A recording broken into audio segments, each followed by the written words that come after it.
Hey everyone, welcome back to Radhika classes. तो भाई Radhika classes के यूट्यूब चैनल पे आपका बहुत बहुत स्वागत है। तो भाई अब जैसे आपके बोर्ड एग्जाम्स नजदीक आने वाले हैं यार, एक छोटा सा वीडियो आप लोगों के लिए जो आपके लिए बहुत हेल्पफुल होगा आपकी पेपर प्रेजेंटेशन के लिए। आप जब एग्जाम देने जाते हो तो यार यहाँ पे सबसे ज्यादा यार चेक करके लिए मैटर करती है आपकी जो आपका पेपर प्रेजेंटेशन स्किल्स हैं, वो उसके अंदर क्या क्या चीजों का छोटे छोटे पॉइंट्स का आपको ध्यान रखना पड़ता है। वैसे ऐसा जितने कोई बड़े पॉइंट्स नहीं यार, छोटे छोटे पॉइंट्स हैं जो आपको डिस्कस करने चाहिए आपके साथ, मतलब इसलिए मैं ये वीडियो लेके आया था। और अगर आप इन पॉइंट्स का ध्यान रखते हो ना तो यार जितनी अच्छी प्रेजेंटेशन होगी ना, तो भाई वो कहते हैं ना, first impression is the last impression. यहाँ पे वो बात वैलिड है। आपका प्रेजेंटेशन अच्छा होगा तो चेकर को जब चेकिंग करते हुए पेपर अच्छा लगेगा तो वो बिल्कुल अच्छे तरीके से एक पॉजिटिव माइंडसेट के साथ पेपर को चेक करेगा दैट ये बच्चा अच्छा है, इसने आंसर्स अच्छे लिखे हुए हैं। इनकेस अगर आंसर्स अच्छे लिखे हुए हैं तो उसको पता होगा भाई इसके अंदर पेपर कैसे अटेम्प्ट करना है। सबसे पहली बात तो ये आ जाती है। तो भाई आज मैं आपके साथ चीजें डिस्कस करने वाला हूँ, कुछ दो चार पॉइंट है और मैं आपको साथ साथ ये दिखाने भी वाला हूँ। ये टॉपर्स आंसर शीट में और आपकी आंसर शीट में अगर कुछ फर्क होता है तो आप उसको रेक्टिफाई करके बिल्कुल जल्दी से ठीक कर सकते हैं और बढ़िया तरीके से अपनी मिस्टेक्स को रेक्टिफाई कर सकते हैं। ये मैंने इंग्लिश का 2020 के टॉपर का इंग्लिश का पेपर उठा रखा है और ये एक फिजिक्स का पेपर है। मैं आपको दोनों में डिफरेंट दिखाऊंगा भाई किस तरीके से यहाँ पे आपको मिस्टेक्स को अवॉइड करना है। ठीक है, पहली बात यार, पेपर प्रेजेंटेशन टिप्स है। ये टिप्स की स्पेलिंग थोड़ा सा गलत हमने जल्दी जल्दी में लिख दिया क्योंकि ये वीडियो हम बहुत जल्दी जल्दी में लेके आए हैं और ये जो मेरे दिमाग में कहीं से उठाया नहीं गया यार, कहीं से कुछ ऐसा नहीं। अभी ये हमने कहीं ऐसा बहुत जगह देख के ऐसा कुछ भी सारे बोल रहे तो हम भी बोल दें, ये बहुत एक कॉमन सी चीजें हैं। Underline each heading and sub heading. Let me show you the ये क्या इस तरीके से किया गया है नहीं गया। देखो यार, ये एक टॉपर की आंसर शीट है, उन्होंने देखा ये सब हेड, ये हेडिंग थी, इसको अंडरलाइन करा, सब हेडिंग को अंडरलाइन करा और कुछ इंपॉर्टेंट वर्ड्स, जो इंपॉर्टेंट वर्ड्स यहाँ पे आते हैं उनको भी अंडरलाइन किया गया। किस तरीके से अंडरलाइन किया गया, late me show you that. भाई कैसे उन्होंने, अगर इंपॉर्टेंट वर्ड्स आते हैं तो इन इंपॉर्टेंट वर्ड्स को अंडरलाइन किया गया है। ठीक है, तो ये चीजें ध्यान रखना भी। आपको करना क्या, देखो ये एक हमारे पास हेडिंग है, ये सब हेडिंग होगी, ये सारी हेडिंग और सब हेडिंग को अंडरलाइन करके जा रहे हैं। इससे क्या होगा, पेपर प्रेजेंटेशन अच्छी होगी। कैसे पेपर प्रेजेंटेशन अच्छी होगी भाई जनाब, आपको पता होगा भी हमें क्या चाहिए, भी इंपॉर्टेंट पॉइंट चाहिए। बच्चे को ये इंपॉर्टेंट पॉइंट पता तो आगे यार उसने सही लिखा होगा क्योंकि मेन इंपॉर्टेंट पॉइंट इज दस हेडिंग और सब हेडिंग। अगर ये चीजें इंपॉर्टेंट से अच्छे से आपने मार्क कर रखी है ना, तो अच्छे से मार्क करने के बाद आपको ये क्या होगा भी, एक पॉजिटिव रिस्पॉन्स आता है चेकर के ऊपर भी, हाँ बच्चा लिखने में अच्छा है, बच्चे को रिप्रेजेंट कराना अच्छा आता है। तो एक बच्चा होगा और उसके पेपर की उसकी पॉजिटिव जो है, पॉजिटिव रिस्पॉन्स जाने की वजह से उसकी चेकिंग बहुत अच्छी होती है।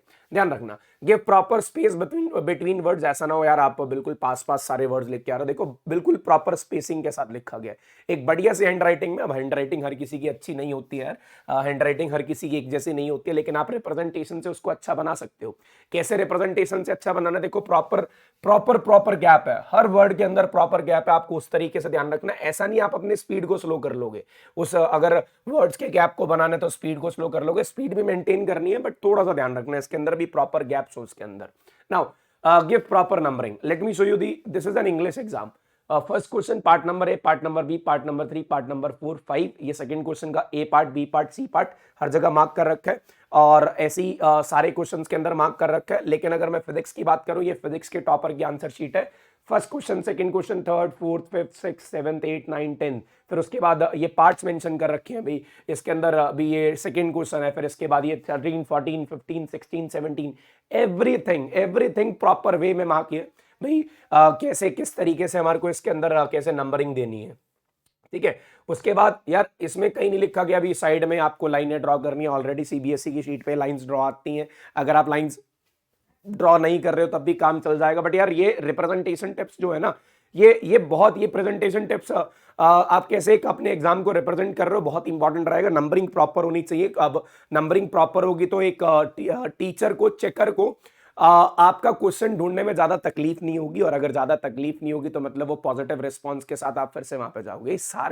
ये सारे आपके एग्जाम को एक पॉजिटिव आंसर शीट बनाते हैं। जैसे अंडरलाइन कर लो, प्रॉपर स्पेस दे दो, गिव प्रॉपर नंबरिंग, नंबरिंग दे दो। ये सबसे इंपॉर्टेंट है यार। Avoid scratching. सब ये स्क्रैचिंग कैसे, देखो यार लेट मी शो यू, गलती टॉपर से भी होती है। गलती टॉपर भी करता है। किस तरीके की गलती है देखो यार, ये डायग्राम इस बच्चे का गलत हुआ, ये टॉपर्स आंसर शीट है, ये आपको पता होगा फिजिक्स के अंदर एक शार्पनेस ऑफ रेजोनेंस का क्वेश्चन आता है, उसके अंदर डायग्राम गलत हुआ, उसने इसको इस तरीके से नहीं काटा। ये आपका पेपर बहुत गंदा बना देगा अगर आप इस तरीके से काट के आ रहे हो, इसको ऐसे स्क्रैच करके आ रहे हो। Not this is not a good way. आपने सिर्फ क्या करना है, आपने स्क्रैचिंग अवॉइड करनी है अगर आपसे कुछ गलत हो जाता है, क्योंकि हम यार हर किसी से गलत होता है, इवन अ टॉपर जो भी है वो भी मिस्टेक करता है। आपने सिर्फ ये 2 लाइनों से कट कर देना, इस तरीके से लाइनें मार के इसको कट कर देना, सो दैट वो थोड़ा सा अजीब ना लगे यार। मतलब ऐसा ना हो भी आपका पेपर बिल्कुल बेकार रिप्रेजेंट हो, अगर अच्छा रिप्रेजेंट ना हुआ तो भाई वो चेकिंग भी अच्छी नहीं होती है, ध्यान रखना। ठीक है, देखो प्रॉपर नंबरिंग है, प्रॉपर कैलकुलेशन है, कैलकुलेशन जो करी हुई है वो रफ में की हुई है, आप कैलकुलेशन रफ में कर लेना, साइड में कैलकुलेशन कर लेना, बढ़िया तरीके से कैलकुलेशन कर लेना, लेकिन आप उसको बीच में ही शो मत करना, बीच में शो मत करना। देखो इंपॉर्टेंट पॉइंट्स को अंडरलाइन कर रखा है, ये परपेंडिकुलर था, भी परपेंडिकुलर होने की वजह से, फिर उसके बाद ये इंपॉर्टेंट पॉइंट को अंडरलाइन कर रखा है, जितने भी इंपॉर्टेंट पॉइंट्स है सबको अंडरलाइन कर देना, जितने भी इंपॉर्टेंट पॉइंट्स है। मतलब जैसे इंग्लिश का तो मैं कुछ बता नहीं सकता इसके अंदर खास, because I am not that teacher जो आपको इंग्लिश की इंपॉर्टेंट वर्ड्स बता पाऊं।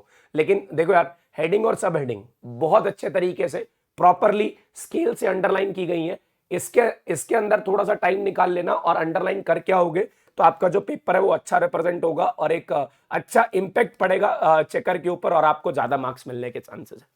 ठीक है, तो भाई ये 4-5 स्टेप्स है, अंडरलाइन करके रखना इनको। आपने चीजों को अंडरलाइन करना है, प्रॉपर स्पेस देना है वर्ड्स के बीच में, प्रॉपर नंबरिंग देनी है, स्क्रैचिंग को अवॉइड करना है और कोशिश यही करना आप क्वेश्चंस को लाइन वाइज करो, मतलब पहला क्वेश्चन, दूसरा, तीसरा, चौथा, या लास्ट से शुरू कर रहे हो तो 35, 36, 37। और अगर कोई क्वेश्चन नहीं आता तो उसका स्पेस छोड़ सकते हो। इन केस अगर आप स्पेस छोड़ना भूल जाते हो तो आप आखिरी में कर सकते हो, ऐसा नहीं भी अगर आपका बीच में कोई क्वेश्चन छूट गया है तो आप उसको आखिरी में नहीं कर सकते, ऐसी कोई दिक्कत नहीं है। But try to do in numbering, order में करना शुरू करो, ऑर्डर में करो, उसको ट्राई करो भी आपका ऑर्डर में रहे। भाई एक चेकर को क्वेश्चंस ढूंढने में तकलीफ ना हो, उसको सिर्फ अपनी चेकिंग पे ध्यान देना भी क्वेश्चन के अंदर क्या लिखा गया, किस तरीके से रिप्रेजेंट कराया गया। ये छोटी सी कुछ स्टेप्स थी आपकी पेपर प्रेजेंटेशन की, और इनको ध्यान में रख के आप अपने मार्क्स को भी बूस्टअप कर सकते हैं, अपनी प्रेजेंटेशन स्किल्स को भी सुधार सकते हैं। और ध्यान रखना जितने भी बोर्ड एग्जाम्स आ रहे हैं, चाहे वो इंग्लिश का है चाहे वो केमिस्ट्री का है, केमिस्ट्री के अंदर आपको केमिकल रिएक्शंस प्रॉपर्ली लिखनी है। एक और बात इसके अंदर ऐड ऑन करना चाहूंगा यार, अब यहां पे आपको जैसे इंग्लिश का छोड़ दें, केमिस्ट्री के अंदर केमिकल रिएक्शंस का यूज करना होगा, मतलब उसको अच्छे से रिप्रेजेंट करना होगा। फिजिक्स में डायग्राम्स को प्रॉपर्ली बनाना होगा, try to form the diagram with pencils. आप उसको पेंसिल से बनाओ, पेन से मत बनाओ, सो दैट अगर गलत हो जाता है तो उसको आप इरेज करके रब करके उसको बढ़िया तरीके से दोबारा से एक प्रॉपर फॉर्मेट में बनाओ। आपको जितना पिक्चर रिप्रेजेंटेशन अच्छा शो करोगे ना, भाई देखो यार ग्राफ्स हो गए, डायग्राम्स हो गए, या यू कैन से दैट भी जैसे माइक्रोस्कोप का डायग्राम है, प्रिज्म का डायग्राम है, ये सारे डायग्राम प्रॉपर वे में शो करो। आप जितना अच्छा उसका यूज करोगे ना डायग्राम्स का, उतना अच्छा उसका क्या होगा भी एक इम्पैक्ट सा पड़ेगा, फिर से वहां पे आपका एक पॉजिटिव रिस्पॉन्स आता है और आपका चेकर जो है वो बहुत बढ़िया तरीके से आपको मार्क्स देने के लिए मतलब रेडी रहे। मतलब ऐसा होता है यार, उन्होंने देखा डायग्राम बहुत अच्छा बना रखा है, नीचे अच्छा भी लिखा हुआ है, तो भाई बहुत बढ़िया तरीके से, एक तो चेकिंग करने में ज्यादा टाइम नहीं लगेगा, फटाफट से चेक हो जाएगा वो, क्योंकि दिख जाएगा अगर अच्छे तरीके से लिखा गया तो एकदम से दिख जाएगा भी ये सही लिखा हुआ है। लेकिन अगर कुछ मैसी फॉर्म में लिखा हुआ है तो हमें प्रॉपर एक एक वर्ड पढ़ना पड़ता है, तो वो चीजें थोड़ी सी रहती हैं यार, प्रॉपर वे में लिखो, अच्छे से लिखो, और इन टिप्स का ध्यान रखते हुए अपना एग्जाम फोड़ के आना। All the very best for your exams. बस अब मिलते हैं अपनी फिजिक्स मैराथन में बहुत जल्दी। टेलीग्राम पे ज्वाइन कर लेना, link is in the description box. Thank you.